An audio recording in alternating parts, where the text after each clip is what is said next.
We got Sam on the phone today as he's out there in the Peoria area. Actually, they're at Camelback Ranch today, Padres and White Sox, which is about to get started. Sam, what's going on? How's the spring training affair treating you today? Braden, I'm good. I'm not at Camelback Ranch today because I am joining Mr. Matt Musgrove at 2 p.m. for the start of Winning Chris for a couple of hours. So that takes priority today, but you are correct. Padres getting set moments away from taking on the Chicago White Sox at Camelback Ranch. Nick Pivetta making the start. And aside from that, a pretty usual day of spring training today as far as the morning work, and all is pretty well. We're talking with Sam Levitt, who's out there in Arizona covering spring training for us. And for the San Diego Padres. And Sam, when talking about some of the storylines from yesterday, I know you were on with Gwen and Chris, so I didn't get to see too much, but I thought you brought up a good point on the morning show that we then talked about later on our show at the beginning part of today. But just if you want to look at a reason why you don't want to dive too far into stats in a spring training game, look no further than what happened to Nick Castellanos yesterday. But aside from statistics, Castellanos putting together some pretty good at-bats and learning how to play first base on the fly. Yeah, he is. And I think to this point, the first base experiment for him has gone about as well as you could hope. I know there have been, moments and drills that even I've posted video of that haven't looked super pretty. But I think when you're talking about a player that's literally 2 weeks into learning a brand new position as intricate as first base, to this point, I think he's done a really, really nice job. And offensively, he's had some nice moments as well. So, so far, so good for Nick. I think he's been good to deal with so far. And his teammates have certainly said all the right things about him. So, both on the field and in the clubhouse to this point, I think it's been a really good experience. And at first base, he has looked for 2 weeks in, literally, to learning a brand new position and maybe the hardest position to learn on the field. But he has been serviceable, and I think gives you quite a bit of hope that he's going to be able to handle himself there. We'll see how he continues to progress. From a pitching standpoint, I think a lot of people are, we like to overreact to spring training results. Obviously, you and I and Frank and all the other shows have tried to talk people off the ledge. I think some people were a little bit worried about Michael King and his command yesterday. But as you've mentioned before, and as the reports have come out, the biggest takeaway from Michael King and his outings right now are, how are you feeling? And do you feel good enough to keep going? And it's more of a health thing than anything else. Yeah, I really would encourage people not to worry about results on March 2nd of a spring training start, especially when you're the quality of pitcher that Michael King is when he's healthy. Now, look, I think the thing with King throughout this spring and throughout the season, the quote-unquote question is going to be with him is, A, can he stay healthy throughout the year, which was, a problem last year? And number two, how does the fact that he only threw 72 innings affect him and the Padres throughout the season, right? I think when you've heard rumblings about the Padres maybe using a six-man and things like that, I do think that's, partially a reflection on Joe Musgrove coming off Tommy John and having some sort of innings cap. Michael King only throwing 72 innings last year. But I think with King in particular, the bottom line is you want him to just be healthy. We know what a healthy Michael King can be. He can be one of the best starting pitchers in the game when he's healthy. And look, with the innings part of it, yeah, that may be a discussion throughout the season, because is he going to go out there and throw 200 innings after throwing 72 last year? I don't know. Seems maybe a little bit unlikely. So they're going to have to manage through that, and I suppose in a way monitor that. But I think right now, this time of year for Michael, you want him to feel good, feel healthy, get to opening day healthy, and hopefully be the guy that you saw in 2024 that stayed healthy and obviously was terrific. Talking about the bullpen a little bit and some other pitching side of things from yesterday, Logan Gillespie had a great outing for the Padres yesterday. 2 2/3 of perfect innings. It was his first outing after the birth of his first child. Very sharp return for Logan Gillespie. He's battling for what I think a lot of people think is an opportunity should one show up with the bullpen based on some injuries that might start with opening day. And he's a guy that's out of options. That's a pretty good way to start your spring campaign. Yeah, for sure. And Craig Stammen went out of his way to mention him today. And look, he's probably not a guy that we focused on a ton, but I'll put him in like the same category of let's say a Mason McCoy, okay, on the position player side. I mean, this is a guy who has been up a lot over the course of the last couple of seasons and has, pitched quite a bit in a Padres uniform. I understand those spots generally have not been very high leverage, but meanwhile, he's a guy who's been around. So to see him go out there and have a really nice opening to the Cactus League season, I think was encouraging. I think that the situation, Braden, with the bullpen is going to be interesting as we come down the final few weeks here in this sense. Jason Adam feels really good off the mound. He also now, and congratulations to him and his wife, they gave birth to their 5th child, another daughter. It's now 5 daughters for Jason Adam and his wife. So he's been out of camp the last couple of days for obviously a very good reason. But on the baseball field for Jason, look, he feels good. He's eyed opening day. I think it's still very much to be determined if that's going to be a reality or not, that he will be on the opening day roster. And not necessarily because he's not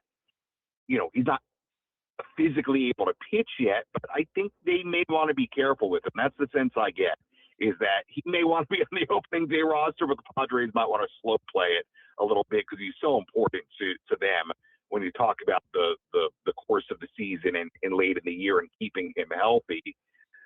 So you look at Adam. Is Yuki Matsui going to be ready? You don't know the answer to that.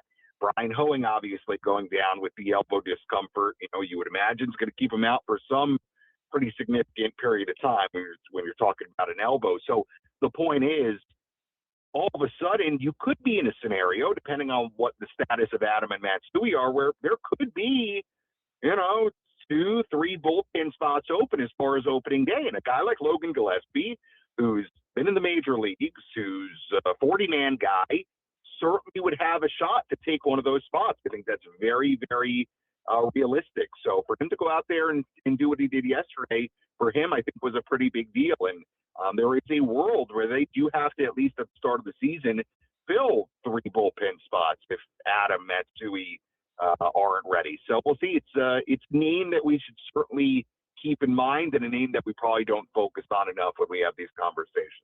We're talking with Sam Levitt, who's out there in Arizona getting ready for the afternoon show. It's going to start the afternoon show off with Matt Scraby after we are done here during the midday. Padres just got underway with Chicago in another spring training game. But as we talk with you, Sammy, let's talk about some new announcements on some players that haven't gotten into a Cactus League game yet that will be playing in a real baseball game. Obviously, we knew the news about Joe Musgrove a couple of days ago that he's going to start against Great Britain tomorrow.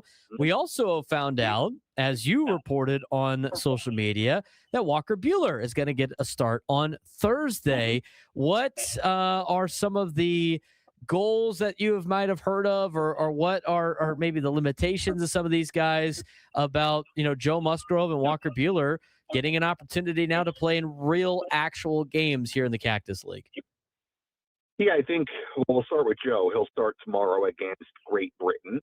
It'll be good to see Joe back on not a Cactus League mound per se, it's a Cactus League game. You get my point. Back on the stadium mound and facing hitters, and I think for Joe, it's another step in his progression towards being ready for his first start of the year in late March.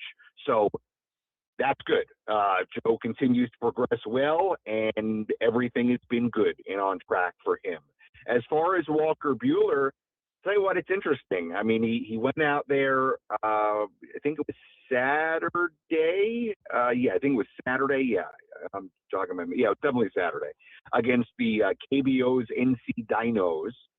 And not only did he throw 40-something pitches, but it was a good day for Walker Buehler from all accounts. And the velocity, especially early in his outing, was at a good spot.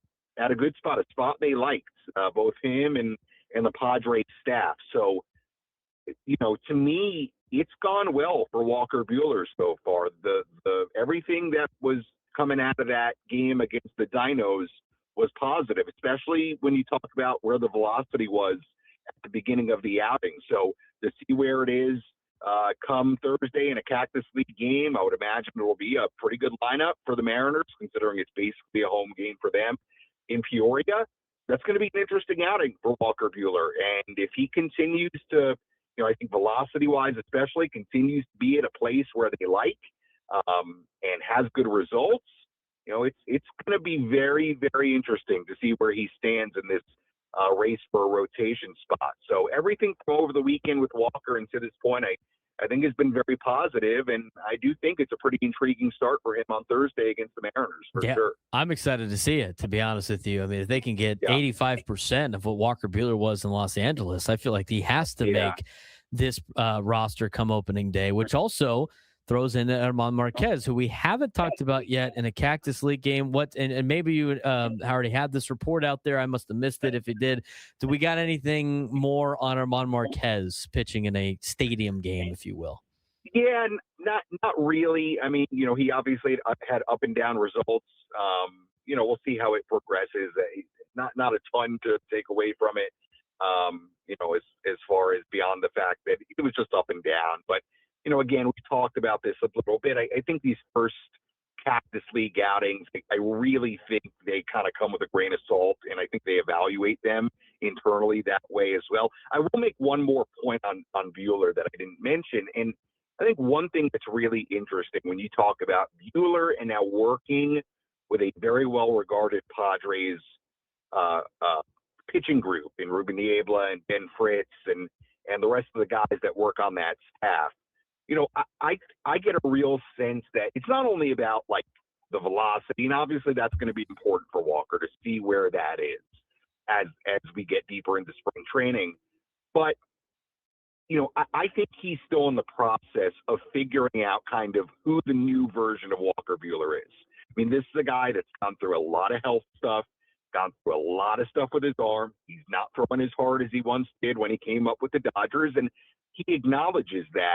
And I think it's very much still, even as this spring rolls along, and you can kind of see it day to day, a process of him figuring out what that next chapter of him as a pitcher is going to look like. And obviously the results in Boston were not great last year. He then went to Philly, had a few outings that were better. What can you take away from that? I don't know.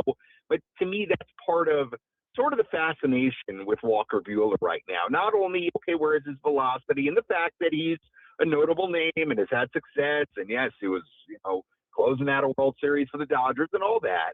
But also, I think it's intriguing to kind of see, like, can the Padres help Walker Buehler reinvent himself?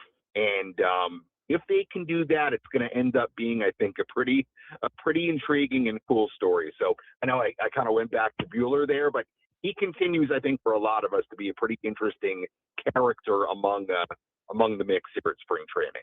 Yeah, I mean, these are two guys that have done very well against the San Diego Padres over the last handful of years, and two guys that have been at the height of pitching in Armand Marquez and in Walker Buehler. And the thing is and when we start to see Armand Marquez maybe start to get some action, and if he continues to progress or gets to the point that maybe Walker Buehler is at, how much do those two and the starting rotation really force the Padres' hand on what they decide to do in terms of how many bullpen arms that they keep? Now, knowing that those guys don't have options, you don't want to give up on Randy Vasquez. I mean, it's a lot of conversation about a 5-man versus 6-man rotation. How much of that is dictated by how well the starting pitchers do, more so than just how loaded the bullpen is? Yeah, I'll first touch on the 5-man versus 6-man. Something that Ruben Niebla said to me over the weekend, which was interesting, was that there's been more talk about the 6-man externally outside their room than maybe there's been internally. So, that kind of made it sound to me like maybe we're all making a little bit too much of like there could be a 6-man at the start of the year. Now, keep in mind, you could also very well have situations, and we've seen this before, where it's early in the year and you want to give Joe an extra day, you want to give Michael an extra, you want to give everybody an extra day. And let's say they have an early stretch where I think it's 10 games in 10 days. Yeah, you could throw in a guy to give everybody an extra day, which is not that out of the ordinary. So, yeah, you could see a little bit of a quote-unquote six-man with an extra guy in there at times. But, the more that it's kind of talked about, I don't know that we're going to see them come out with a quote-unquote true six-man rotation out of the gate. I don't get that sense. But could you see guys thrown in? I'm sure that is a possibility, especially when you go through kind of stretches with no off days and that kind of scenario. But, Braden, it's a good question. I mean, I think first and foremost, when you're talking about guys like Marquez and Buehler, and you can have the same conversation about position players, when you talk about those guys forcing the Padres' hand, I think first and foremost, those guys got to show something, right? And right. I think it's still to be determined, what the feeling of them actually is once you get to the end of spring training. Like I'll use Marquez as an example. I think Marquez falls in the category of somebody they're trying to work with and mold a little bit, right? Like he's got a new changeup he's working with, and he's coming off, what was kind of a couple of years where he was coming off Tommy John, and he doesn't sound like he was fully healthy. So, I think it's an interesting question. I think you have to see if those kinds of guys do indeed force their hands, and then, ultimately, you may have to make a decision on, let's say, some of your bullpen arms that are out of options, or Matt Waldron who's out of options, or anybody that that is out of options and you're going to have to put on waivers if you want to clear spots of the 40-man. You're going to have to make those decisions. So I think at this point we're still a bit of a ways away from that, having clarity. And I think both, just in the cases of Marquez and Buehler, I still think it's for the Padres.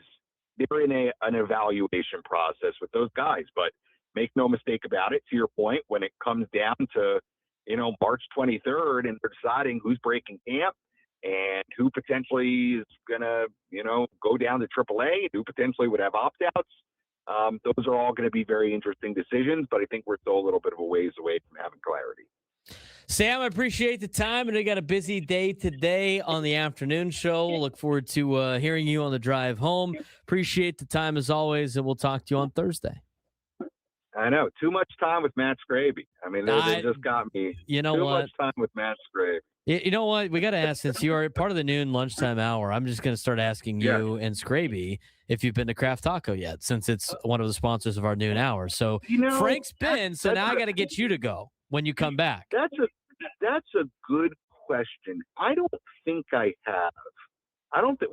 Where is Craft Taco? I should probably know this as their sponsor. Where is Craft Sereno Taco? Valley, which is not. It's close to the water. It's close to. I mean, you're not going to be able to see the water from the area, but it's a nice area by the water. You can go to Torrey Pines, hike Torrey Pines. They go get a taco, Craft Taco. It's great.